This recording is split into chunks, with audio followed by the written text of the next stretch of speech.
Bismillahirrahmanirrahim. Rabbi israh li sadri wa yassir li amri wahlul 'uqdatam min lisani yafqahu qawli. Qala musannifu rahimahullahu ta'ala wa nafa'ana bihi wa bi ulumihi fid dharain amin. Bismillahirrahmanirrahim. Faslun ay hadza faslun. Hadza utawi iki iku faslun fasal suwiji. Ibarate fasal walladzi utawi perkara silahe alladzi yang kudu kang ngrusak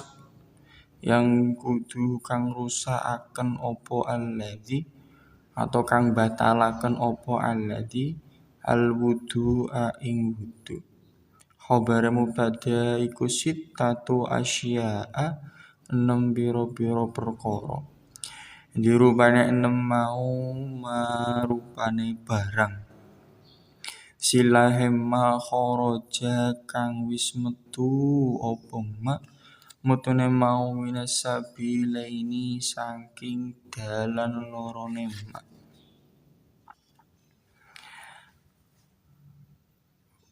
Minasabilaini saking dalan loro gitu aja.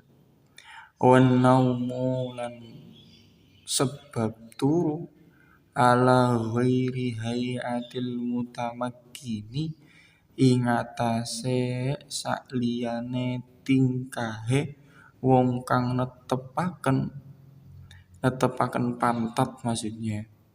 Wa zawalul akli lan sebab ilange akal. Wa zawalul akli lan ilange akal bisukrin ilange akale mau bisukrin sebab mendem sebab mendem atau mabuk. Ora-orane sukrin au marodin utawa sebab sakit. Walam surrojuli lan demek wong lanang almar'ata ing wong wadon sifate mar'ah al ajnabiyata kang liyo kang weneh apa mar'ah min ghairi hailin saking tanpa aling-aling min ghairi hailin nyatane atau saking tanpa alin-aling. Wa masku farjil adami lan demek farjine anak Adam. Nah, farji itu apa? Ya, farjine anak Adam baik itu totok bedug ya, kalau di laki-laki itu totok bedug ya. Totok bedug itu ya itu alat kelaminnya laki-laki atau alat kelaminnya perempuan. Bibatinil kafi kelawan jerone kaf itu efek tangan gitu ya. Telapak tangan. Kan telapak tangan ada bagian dalam dan bagian luar lah, itu kafun itu. Wa mashu khalqati duburihi lan demek bunderane dubure wong. Dubur itu ya pantatnya orang itu. Alal jadidi miturut pendapatnya kaul jadid. Ya. Yang di sini itu membahas tentang sesuatu yang membatalkan wudu. Sesuatu yang membatalkan wudu adalah sesuatu yang keluar dari salah satu dua jalan tadi. Apa? Ai kubuli wa duburi min mutawaddiin. Ya. Yaitu ketika orang itu mengeluarkan sesuatu ya, baik dari jalan depan ya, kelamin jalan depan ataupun pantat ya, melewati pantat jalan belakang. Maka orang yang mengeluarkan sesuatu melewati salah satu dari dua jalan itu, maka orang itu wudunya batal. Kemudian orang itu bisa dihukumi batal sebab karena tidur. Tidur yang bagaimana? Tidur yang ghairu hayati mutamakkinin. Kenapa? Karena mata itu adalah kunci atau ya kunci tali ya. Talinya itu bolongan yang ada di pantat itu. Kalau nanti matanya itu tertutup, dan nanti secara tidak langsung bolongannya itu terbuka.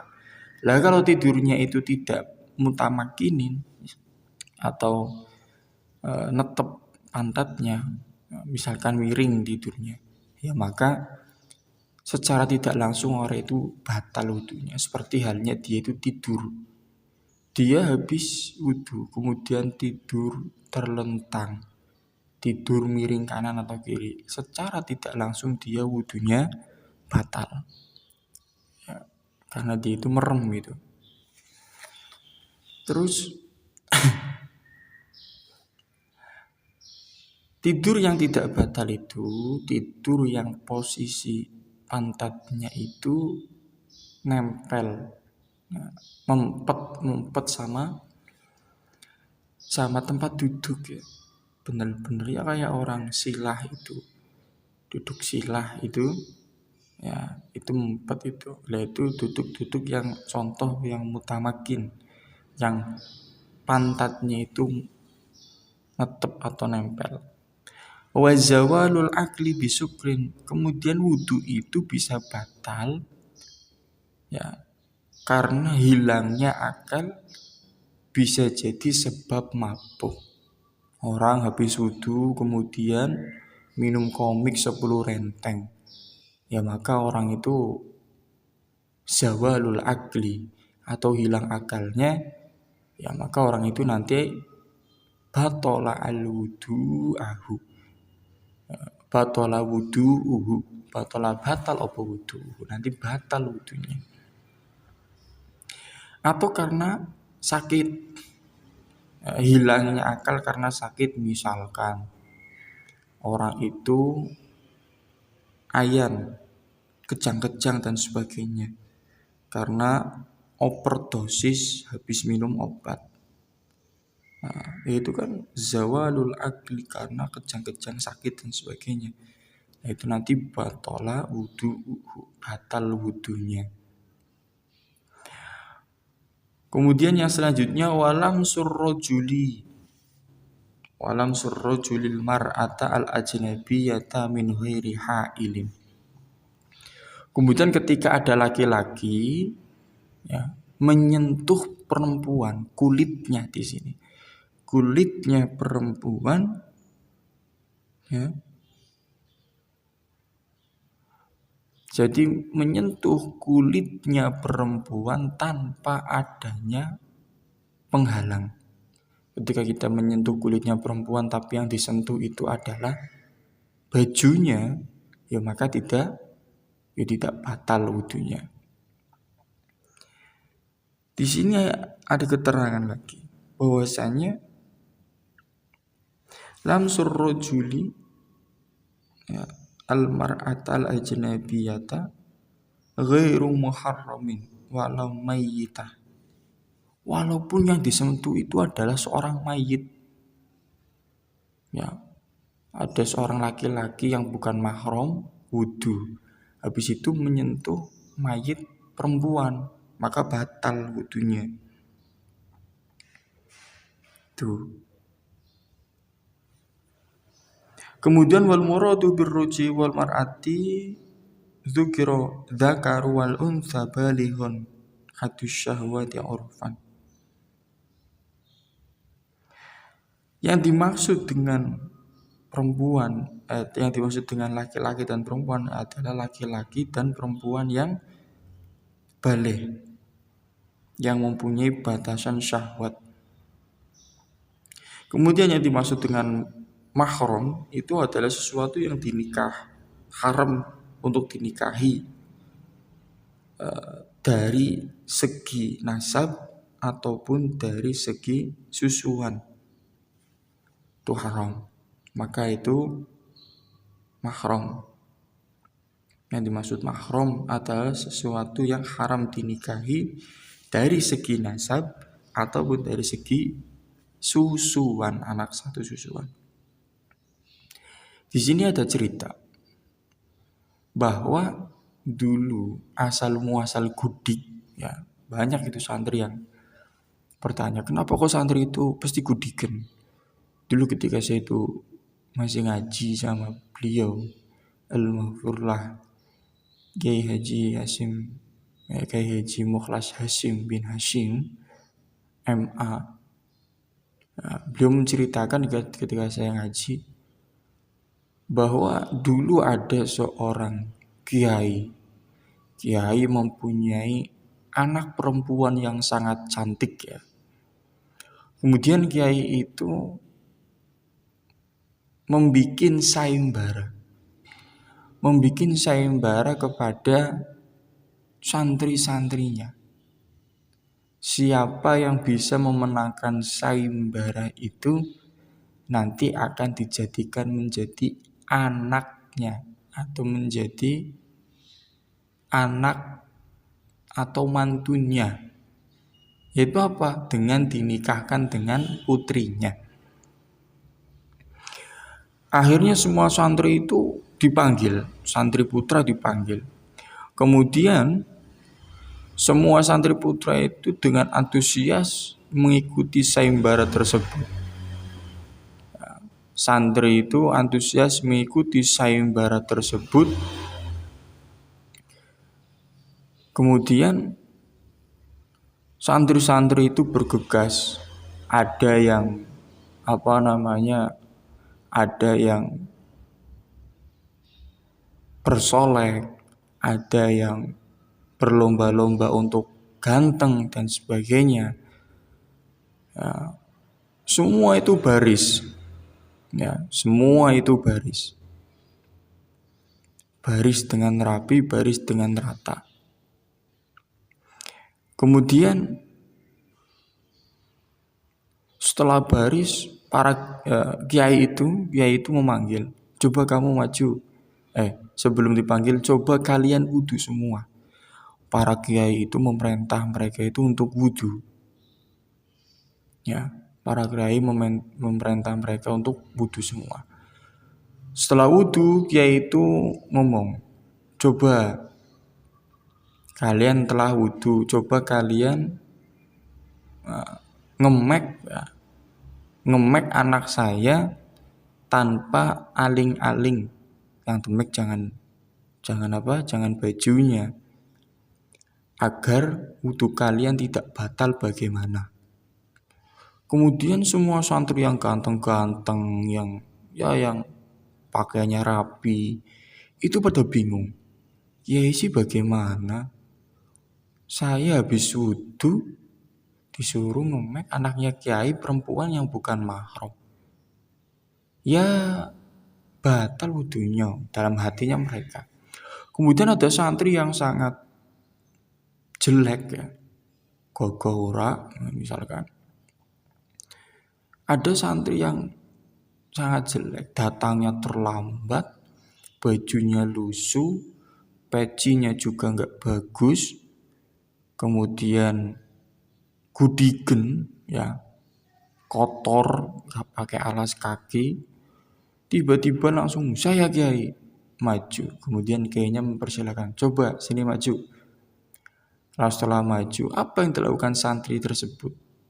Yang gudigen, bajunya lusuh, ya tidak pakai sandal, pecinya juga niengen gitu. Apa yang dilakukan oleh santri tersebut? Langsung tangannya masuk ke kerudungnya si anaknya kiai, kemudian rambutnya dielus, dilus-elus. Nah, kata kiainya ini benar ini, wudunya tidak batal. Lah, santri-santri yang bajunya rapi, ganteng, putih, bersih itu melongo, kok bisa itu? Kayaknya ngomong, ini santri saya ini pakaiannya itu seperti ini. Karena orang itu saking sibuknya mencari ilmu, saking fokusnya mencari ilmu, dirinya sendiri tidak diurusi. Dirinya sendiri sampai bingung atau lupa untuk diurusi. Nah ini sejarah santri. Makanya ada istilah, kalau santri belum gudikan, ya belum dikatakan santri. Ya mungkin berangkat dari kisah ini. Oke, saya dulu menerangkan seperti itu. Kalau santri itu masih bersih, kalau santri itu masih rapi, ya karena santri itu masih mementingkan dirinya sendiri, belum fokus maksimal terhadap ilmu. Kalau santri itu sudah fokus kepada ilmu, fokus dengan pelajaran pondok pesantren dan sekolah, mereka itu tidak ada waktu untuk mandi, bahkan tidak ada waktu untuk bersolek, itu tidak ada. Dulu ketika saya masih mondok itu kegiatannya itu full. Pagi sekolah, sebelum pagi saya itu ngabdi sama Mbah Yai, masak nasi, bangun jam 3, selesai jam 6. Jam 6 ya bungkusin nasi, bantuin, kemudian belanja. Setelah itu berangkat sekolah, pulang jam 1. Nanti jam 2-nya itu ada spesifikasi atau praktek kegiatan kayak otomotif dan sebagainya. Pulang habis asar ada kegiatan ngaji. Sebelum ngaji mempersiapkan anak-anak untuk makan. Nah, saya masak nasi juga. Kemudian habis itu ngaji selesai maghrib. Maghrib mau mandi ya enggak. Habis maghrib ada ngaji lagi sampai isya. Kemudian habis isya nanti ada madrasah diniyah sampai jam 9. Nanti jam 9 sampai jam 10 nanti ada anak ngaji, saya ngajar sampai jam 10, jam 11. Kemudian nanti yang putra jam 11 sampai jam 12 takror. Seperti itu terus setiap hari. Maka bagaimana? Tidak ada kepikiran untuk apa? Untuk merawat dirinya sendiri. Karena sudah terlalu sibuk. Disibukkan, difokuskan dengan ilmu, dan ilmu. Lah inilah santri. Sebaiknya ketika di dalam pondok itu ya sibuk dengan ilmu. Ya, jangan sibuk bersolek. Kemudian wa masru farjil adami bibantunil kafi.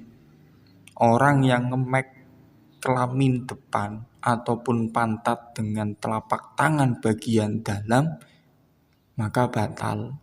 Tetapi kalau menyentuh atau ndemek kelamin depan dan pantat dengan menggunakan telapak tangan bagian luar, berarti yang bagian atas tuh, yang coklat, yang kulit atas itu. Kalau di bagian bawah itu kan yang kayak ada gregek-gregeknya gitu. Kalau yang di bagian atas itu yang kulit itu yang warnanya coklat atau menyesuaikan kulit yang di lengan itu. Lah kalau nyentuhnya menggunakan itu, maka tidak dihukumi batal wudunya. Wa masuhal halqati duburihi, kemudian ketika ndemek yaitu pantatnya, bunderan pantatnya itu. Kalau pantat itu kan ada belahan itu. Belahan antara sisi samping kanan dan kiri itu namanya halqah, bunderan pantat itu. Yaitu kalau ndemeknya menggunakan telapak tangan bagian dalam, ya maka membatalkan wudu. Kalau bagian luar, ya bagian atas itu ya tidak. Bismillahirrahmanirrahim. Faslun ay hadza faslun hadza utawi iki iku faslun fasal suci. Ibaratnya fasal walladzi utai perkara silai alladzi yujibu kang wajibaken opo alladzi al-ghusla ing adus. Khabare mubtada iku sitatu asya'a 6 pira-pira perkara. Dirupane 6 mau salah satun suwiji telu tashtariku kang berkaitan atau sekuton fiha ing dalem salasa opo ar-rijalu pira-pira wong lanang wan nisa ulan pira-pira wong wadon. Wahia utawi salasatun tashtariku fiha iku iltiqaul hitanaini ketemune khitan loro. Iku iltiqaul hitanaini ketemune khitan loro atau dua alat kelamin. Ketemunya dua alat kelamin yaitu kelamin laki-laki dan perempuan. Wa inzalul mani lan metune mani wal mautu lan mati. Wa salasatun lan telu yahtasu kang diususaken biha ing dalem salasa.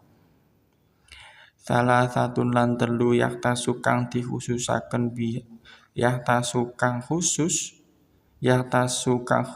biha ing dalem salasa. Opo an-nisa'u sopo an-nisa'u piro-piro wong wadon. Wahia utawi salasatun yahtasu biha iku al-haidu. Khobare mubtada iku al-haidu haid. Wan nifasu lan nifas. Wal wiladatu lan wilada. Nah, kemudian fasal menerangkan tentang sesuatu yang mewajibkan orang itu mandi. Fasal yang mewajibkan orang itu atau orang itu terkena wajib mandi itu ada 6 perkara. Yang pertama adalah ada 3 sesuatu yang berkaitan dengan laki-laki dan perempuan. Nanti 2 orang ini sama-sama terkena wajib mandi. 3 sesuatu itu yang berkaitan itu apa? Adalah ketika laki-laki dan perempuan itu saling ketemu alat kelaminnya. Saling ketemu alat kelaminnya atau jima itu ya. Jima malam pertama kalau habis manten baru. Kalau jima itu atau malam pertama ketika manten baru ya maka setelah itu orang itu dihukumi mandi besar. Batasannya apa? Au qadriha min maktu'iha fi farjin. Atau secara ukurannya itu sesuatu yang ya kalau ada orang alat kelaminnya itu terpotong ya ukuran saja setengah atau seperempat maka orang itu sudah dihukumi wajib. Atau ketika untuk alat kelamin laki-laki yang normal itu batasannya minimalnya itu ada helm ya. Kalau laki-laki itu ada helmnya itu. Helmnya itu udah tidak kelihatan atau sudah tenggelam atau udah masuk setengah. Maka itu sudah dihukumi mandi wajib besar bagi perempuan dan laki-lakinya. Tashtariku fiha. Kemudian wa inzalul manil mauti. Kemudian bagi laki-laki dan perempuan. Ketika laki-lakinya itu mengeluarkan air mani, maka orang itu juga terkena wajib mandi. Atau ketika perempuan juga mengeluarkan mani atau perempuan itu mimpi basah biasanya. Ya maka perempuan itu juga nanti terkena wajib mandi. Perempuan itu jarang mimpi basah, tapi misalkan terkena mimpi basah, ya maka terkena wajib mandi. Wajib atau mandi wajib. Kemudian sebab mati. Orang yang mati itu wajib dimandikan. Bukan orang yang mati disuruh mandi sendiri, bukan. Tetapi orang yang mati itu wajib dimandikan. Ya. Maka ketika ada orang mati tidak dimandikan, yang dosa siapa? Yang dosa bukan mayitnya, bukan, tetapi orang sekelilingnya, keluarganya, desanya. Itu dosa, satu desa semua, satu desa dosa semua itu. Ketika ada orang Islam kok mati tidak dimandikan. Hal ini bukan khitobnya itu ada orang mati sebab mati maka orang itu wajib mandi, berarti orang matinya disuruh mandi sendiri, bukan. Tetapi yang wajib memandikan siapa? Adalah orang yang di sekelilingnya, kerabat dekatnya atau desanya. Ketika ada orang mati itu wajib dimandikan, orang Islam itu. Nanti sesuai dengan bab wa yalzamu lil mayyit, wajib bagi mayit apa titik-titik. Salah satunya dimandikan itu. Yang wajib apa? Ya orangnya, orang yang masih hidup memandikan orang yang mati.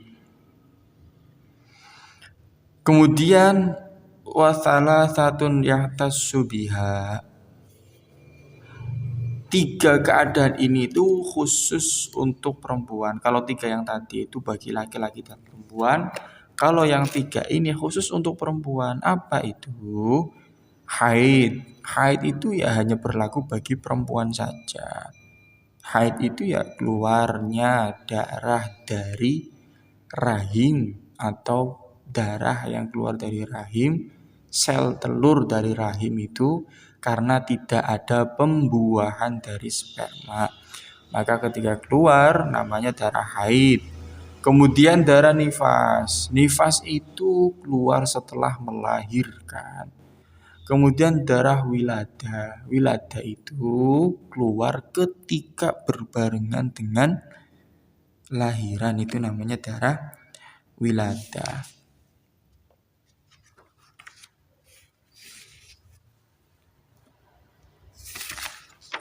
Kemudian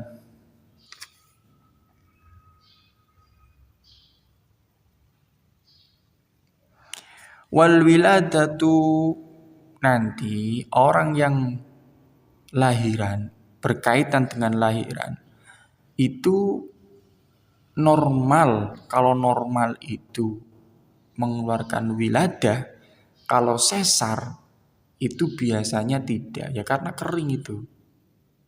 Nanti setelah dijahit ya baru nanti keluar, tapi itu udah nifas itu. Maka bagaimana? Kalau normal ya tetap mandi wajib, ya basah itu berarti darahnya keluar. Atau ketika sesar ya tetap mandi wajib. Ya, baik sesar maupun normal tetap terkena wajib mandi. Ya, bilalin aula bilalin. Maka baik basah yaitu keluarnya darah wiladah maupun tidak tetap diwajibkan mandi fil asohi menurut pendapat yang sahih. Bi barakatil Fatihah.